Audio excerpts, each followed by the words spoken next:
time of year where it is open enrollment for many people, the time when employees can review their company's healthcare offerings, and it is also a good time to explore what employee assistance program services are available to family caregivers. Dr. Macie Smith, a gerontologist with Synergy Home Care, is joining me live now to explain how EAPs support family caregivers. Good morning.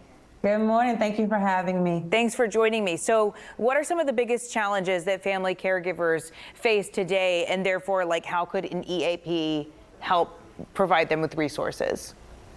22% of the U.S. population is a caregiver, and they're also part of the workforce. So they're a part of the sandwich generation. Right. Of that population, 73% say they are providing 20 to 30 hours a week of caregiving responsibilities, the baking, the cleaning, the helping with ADLs. And so what that leads to is that the average worker has a second job, and that second job is caregiving. It comes with physical responsibilities, but it also comes with an emotional toll as it relates to caregiving. And EAPs, employee assistance programs, they offer a free benefit to employees through their employers, but so many times employees don't know about the services and supports they offer. We typically see the medical, the dental, and the vision, but EAPs offer support with education and training. They also offer support with connecting to community resources such as counseling,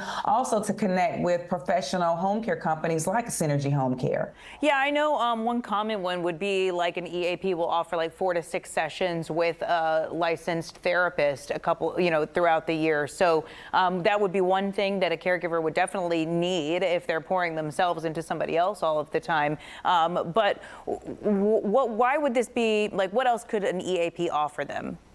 So working with EAPs, you can also look into possible flexible working hours or remote working hours, because we know sometimes things happen and it's unexpected. And so being a caregiver, there are certain things that you cannot plan for, but then there are certain things that you can.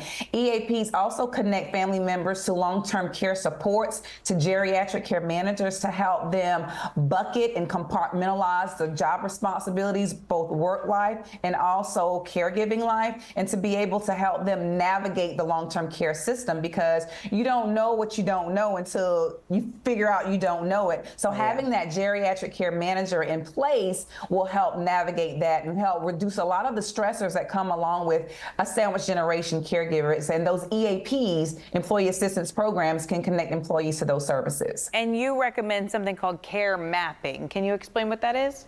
So care mapping is for caregivers to actually write down what they need assistance with, no matter how minuscule you think it is, to really write it down and to start compartmentalizing it. You would work with the EAPs on connecting you to resources such as if these elements fall into the mental health category or the need for emotional support, then the EAP will connect them with a therapist or a counselor. If this side, compartmentalized, identifies with the tangible support such as helping with activities of daily living, the dressing, the bathing, the household chores, then the EAPs will connect the employee to professional caregiving services or home care services. And so you want to just write down everything that you need assistance with or that you just don't know, and then the EAP will help that employee connect to those resources. Since this is tied to our insurance, a lot of people feel hesitant to use it, like they're going to find out and then, find a way to,